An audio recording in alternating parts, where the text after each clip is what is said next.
Parc des Princes. On connaissait déjà les docteurs du rêve ou les nez rouges dans les hôpitaux pour les enfants malades. Voici les messieurs et mesdames rêves dans les IME, instituts médico-éducatifs.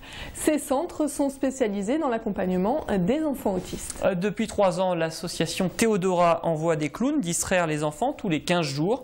L'IME, notre école de Carrière-sous-Poissy, participe à cette animation depuis la rentrée 2012. Léo Brachet, Stéphane Arodo et Najet Benraba ont passé une après-midi avec ses enfants et une Madame Rêve.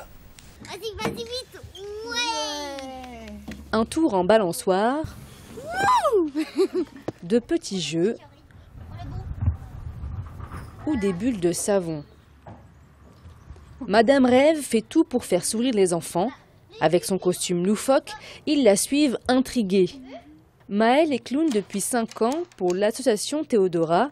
Elle tenait absolument à travailler auprès des enfants autistes. J'avais l'impression que j'avais beaucoup à leur donner, qu'ils avaient beaucoup à me donner, qu'on avait certainement beaucoup à partager. Peut-être parce qu'ils ont un gros point commun finalement avec le clown, dans le sens où le clown est très imprévisible, ils le sont aussi. Ils sont décalés du reste du monde, le clown l'est aussi. Le clown a des codes totalement différents du reste du monde. Ces enfants-là aussi. Tous les jours, elle partage 2 heures avec les enfants et remarque que les liens se tissent. Il y a une évolution qui se passe. Là, j'ai entendu pour ma première fois la semaine dernière, j'ai entendu mon prénom. Voilà, dit c'est moi t'es qui de la bouche d'une enfant, ce qui était très très fort pour moi.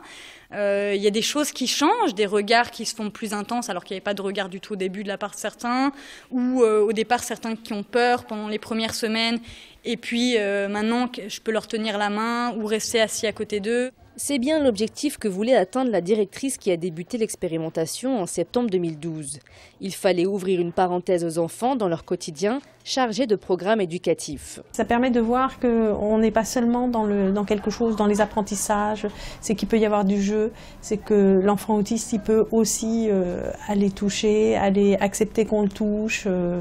Justement, ça démontre qu'il n'est pas dans sa bulle et qu'il peut faire autre chose que de faire ses stéréotypes pour se désangoisser. Hormis l'intervention de Madame Rêve, l'Institut médico-éducatif Notre École multiplie les sorties en extérieur pour que les enfants autistes apprennent au fil du temps à être autonomes.